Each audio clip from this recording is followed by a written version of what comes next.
começou a criar oportunidades e fez o que fez, né? E aí, quando eu disse que ele foi muito feliz, foi nas alterações, porque o Arrascaeta realmente não fez um bom jogo. O Arrascaeta, que joga demais e tem jogado muito, ele ficou preso nessa boa marcação do Grêmio no primeiro tempo. E aí, o que o Renato faz? Ele tira o Arrascaeta, tira o Diego, coloca o Mateuzinho para preencher ali aquele lado direito com a expulsão do Isla, coloca o Thiago Maia, que entrou bem demais no jogo. Tudo que o Renato fez deu certo ontem. Inclusive quando ele foi obrigado a fazer. Por quê? O Bruno Henrique se machuca ainda ali no primeiro tempo.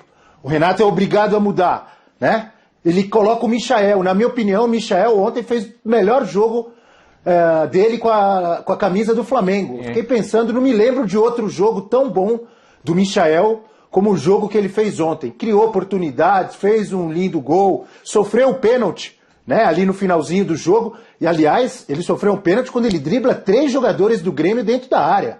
O Diego Souza, o Luiz Fernando, né? Que levou o cartão amarelo, que fez o pênalti. Oi? O Luiz Fernando, né? Tava o Luiz Fernando, o Diego Souza e acho que o Borja. Ele dribla os 3 dentro da área. Bom, enfim, resumindo, uma grande atuação do Michel. Outra alteração que deu certo, que o Renato foi obrigado a fazer. E o Vitinho. O Vitinho que entra, se eu não estou enganado, no lugar do Gabigol. E tem outra grande atuação, porque o Vitinho já vem jogando bem ultimamente. Então várias coisas ficaram provadas, o que todo mundo já sabia. Esse time, esse elenco do Flamengo, né? Esse time, eles são muito melhores, tanto o time quanto o elenco, do que o Grêmio, não só atualmente, nos últimos 2 anos.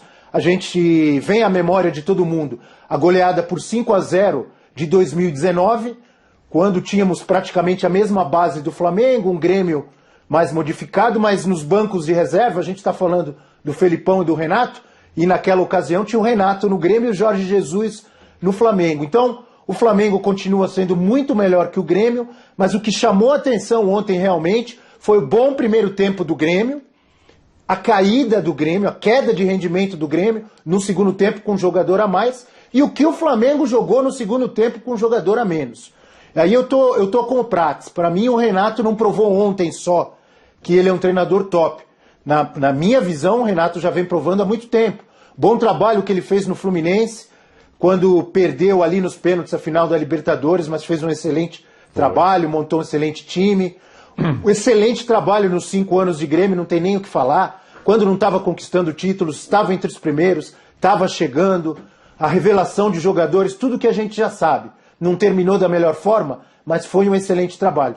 E ontem foi aquelas noites em que tudo dá certo. Ele foi muito feliz mesmo nas alterações e o Flamengo jogou demais. Todo mundo ali muito bem, principalmente esses caras que entraram. O Rodinei, inclusive, né? Que entrou, fez um gol e a comemoração foi bonita de ver, todo mundo abraçando, até o banco de reservas.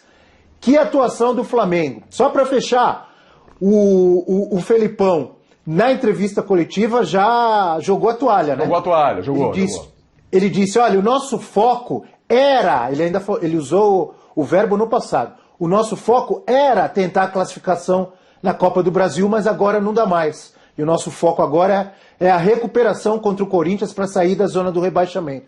O Renato colocou o pé no chão, não estamos classificados. Eu estou com você, William, o Flamengo já está classificado. Sem dúvida, sem dúvida. Você tocou aí você lembrou do 5-0? Já vou falar disso. Aliás, vou não, né? Vamos falar sobre isso, porque depois do que Jesus falou lá, a comparação com o Renato e tal, no mesmo dia ele mete um 4-0 ali, quase 5, só que fora de casa e com 1 a menos, tem muita coisa pra gente analisar. Agora sim, professor, analisando os jogos do Renato Gaúcho, né, como treinador do Flamengo, foi o jogo que exigiu mais dele, estou falando do primeiro para o segundo tempo, né? Foi um jogo que exigiu mais do Renato treinador, do Renato olhar clínico ali no campo, porque teve o primeiro jogo com Defensa e Justiça, aquele 1-0, numa característica diferente ali, o time acabou vencendo. Depois vieram várias goleadas, né? Várias goleadas. E uma derrota para o Internacional. Foi o jogo que exigiu mais, onde o Renato mostrou mais ali, por que ele é um treinador top no futebol brasileiro? Não tenho dúvida nenhuma, embora eu acho que as duas coisas não são excludentes. Eu estou muito à vontade, em todo o tempo que a gente falou do lado do Renato, psicólogo e paizão, porque era o que ele estava demonstrando. Sim. E tem mais, mesmo ontem, muito do que ele conseguiu tem a ver com isso. Porque o Rodinei só tem moral para fazer o gol e para jogar como jogou, porque antes ele lembrou de incluir o Rodinei numa partida contra o Olímpia, que ele simplesmente podia ter colocado o Mateuzinho. Não fez isso. Outra coisa... Quase fez um gol, né? E fez um gol. E outra coisa, a postura do Renato diante dessa dificuldade, que foi extrema. Não é que o Flamengo estava com um homem a menos. O Flamengo estava com um homem a menos diante de um adversário que fez um primeiro tempo melhor. E eu acho que aí entra também a história de vida do Renato. Porque o Renato, como atacante que foi, na vida dele deve ter sofrido muito quando o time teve alguém expulso do primeiro tempo e sobrava para ele. Ou para algum companheiro de ataque. O máximo que ele fez ontem foi tirar o Arrascaeta, que não é propriamente o último atacante, e que estava mal no jogo, estava sumido. E ele acerta com essa jogada de xadrez, porque ele potencializa o Everton Ribeiro, que no primeiro tempo não foi bem e no segundo foi importantíssimo taticamente. O próprio Michael, que o Abel lembra, o Michael não foi só importante pela fumaça que fez, ele foi importante junto com o Everton Ribeiro naquela tal recomposição das duas linhas de 4 que os times fazem quando tem um jogador expulso, e o Renato conseguiu que o time fizesse isso sem perder a ofensividade. Ao contrário, no segundo tempo quem ataca muito é o Flamengo. O Grêmio tem talvez a melhor chance de chegar possivelmente no empate nessa bola na trave do Alisson, e talvez com muito boa vontade numa cabeçada do Borja. Agora, o resto só deu o Flamengo. Então, acho que isso tem muito a ver com a história de vida do Renato. Fosse ele um técnico retranqueiro, fosse ele um técnico que jogou na defesa em vez de no ataque, como ele jogou, fosse ele alguém com outra filosofia, talvez ele tivesse fechado a casinha de um jeito ontem que não foi necessário. Porque o Grêmio, no segundo tempo, subiu. O Grêmio se perdeu na vantagem. O Grêmio e o Filipão, né? Mas eu acho que mais até o time do Grêmio, o time em campo mesmo, quem viu o primeiro tempo, por exemplo, que fez o Vigia Sante e o segundo, parece que esqueceram o futebol no vestiário. Isso não é só culpa do técnico. E o Renato aproveitou isso muito bem. Então, ontem foi dia de Renato treinador. Foi dia de Renato estrategista. Foi dia de alguém que colocou em campo a sua filosofia de jogo como grande atacante que foi. Foi dia do Renato técnico. Eu fico muito tranquilo em fazer esse tipo de análise. Realmente as coisas não são excludentes. Em dia de Renato paizão e psicólogo, a gente vai falar disso. Em dia de Renato técnico, estrategista, como foi ontem, e eu acho até que foi a partida que mais exigiu isso do Renato em toda a sua carreira.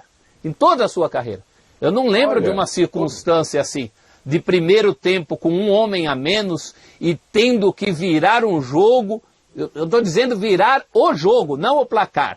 Virar a toada do jogo em cima do adversário. Foi isso que ele fez ontem e está de parabéns. Eu não tinha dúvida que ele também era um técnico de futebol, mas ontem ele superou até minhas melhores expectativas. O William? O Abel? Oi, quem chamou aí, Abel? Fui eu. Manda, garoto. Porque o professor, ele citou aí, lembrou o histórico do Renato. E aí eu me lembro que o Renato no Grêmio também ficou marcado por recuperar, por acreditar em jogadores desacreditados, criticados ou humilhados, que é uma expressão que a gente tem usado aí.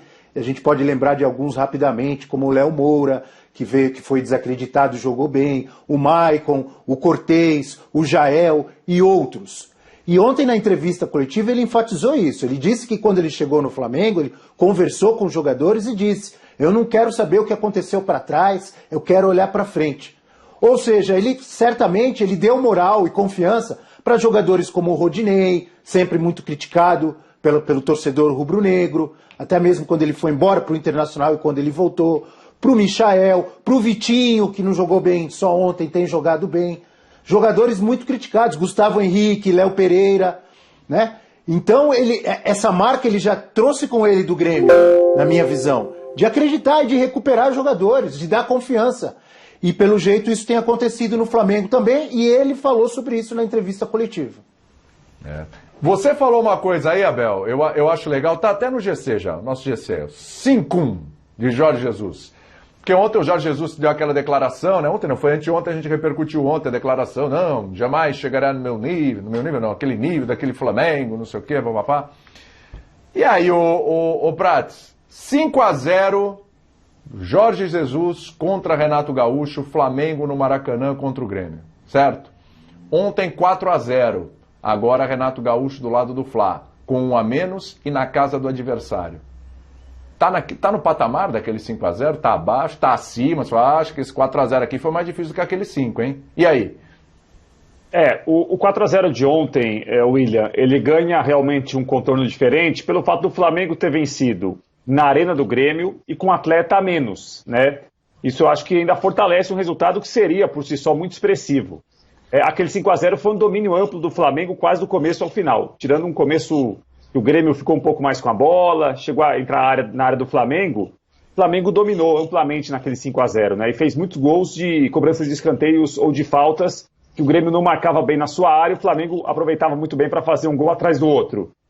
É muito difícil comparar, William, porque são contextos muito diferentes. Se a gente precisa pegar o recorte só dos jogos, o 4-0 realmente tem um peso muito grande por essas circunstâncias todas que nós falávamos. Agora, aquele time de 2019, como nós já falamos aqui quase todos os dias, já foi testado, comprovado e aprovado. O time do Renato tem sido testado, tem sido aprovado, mas não terminou a história ainda. Né? Mas entre o 4-0 e o 5-0, acho que o 4-0 tem uma dificuldade maior. O 4-0 foi de um primeiro tempo melhor do Grêmio e de um segundo tempo melhor do Flamengo com um atleta a menos. Talvez isso aí dê ao 4-0 de ontem um outro tipo de conotação, se comparado àquele 5-0 que foi um domínio amplo do Flamengo quase do começo ao final contra o Grêmio do Renato. O 5-0 foi mais espetacular, né? Foi um espetáculo. Foi. O de ontem foi mais épico. Acho que as circunstâncias do jogo, se você for contar esse jogo, você vai falar de contornos mais épicos. Se você falar do 5-0, descontado aquele período que realmente o Grêmio ameaçou um pouquinho mais, mas isso cai no esquecimento, você vai falar de um show, de um espetáculo. Então, para quem gosta de jogo épico, de dificuldade, de superação, é o 4-0. Para quem gosta do futebol pleno, em estado puro, bola de pé para pé, superioridade sobre o adversário, aí é o 5-0. Só que azar do Grêmio que estava no lado errado nas duas vezes, né? Pelo menos o Renato dessa vez estava no lado vencedor. Não, e pode parecer papo de maluco aqui, né? Viu, William? Mas o professor tem razão. Pode falar, pode falar. Com 4-0, um 11 contra 10. Como você vai explicar? Como diz outro, o que eu vou falar lá em casa? Meu time tá melhor que o adversário. Fica com um atleta a mais. E eu não vejo a cor da bola no segundo tempo. Alguma coisa muito errada não tá certa aí, hein, William? Tomara que o Filipão não tenha ido à padaria hoje, hein? Senão ele ia escutar, hein? Rapaz, mas olha esse papo papo o Filipão da na padaria? Esse papo da padoca me veio na cabeça agora há pouco. Me veio na cabeça agora há pouco que eu fiquei imaginando o torcedor... A padoca lá em Porto Alegre. A padoca em Porto Alegre, torcedor do Grêmio... Olhando agora o nosso Sport Center, tá olhando, aí ele tá vendo os gols do Flamengo, aí ele vê a imagem do Renato, aí ele vê os gols do Flamengo, aí ele vê a imagem do Renato, e a gente cortando aí, mostrando qual é o sentimento do torcedor do Grêmio depois de tudo que aconteceu no começo do ano, e quando o Renato se aborreceu com diretoria, declarações lá do vice, o Cláudio Oderich, dizendo que tudo tinha começo, meio, fim, etc e tal... E o Renato ficou aborrecido, já deu entrevista falando disso, inclusive, desabafou. O que esse torcedor está pensando agora fora? Tá vendo? Renato tá aí no Flamengo deitando, e nós aqui, ele já foi embora, já veio outro, já foi embora, já veio outro, e esse outro aqui chegou, ele não tá deitando mais, né, William? Nós estamos na zona do rebaixamento. E aí, né? Mas lá na padaria está o seguinte também. O Renatão é maravilhoso, é um ídolo, mas aquele não estava deitando mais fazia uns 2 anos também. Deitou ontem na gente, mas quando estava aqui não estava deitando mais em ninguém. Vou te falar uma coisa, não estava deitando, mas não estava na zona do rebaixamento. Chegou a ficar alguns momentos, depois disparou e tal, não ficou tanto tempo assim, era mais começo de campeonato. Teve o 5-0 que foi marcante do Flamengo em cima do Grêmio do Renato Gaúcho. Isso é marcante. Ali parece que é um divisor de águas, inclusive nesse momento aí do Grêmio, né? Essa fase do Renato Gaúcho no Grêmio.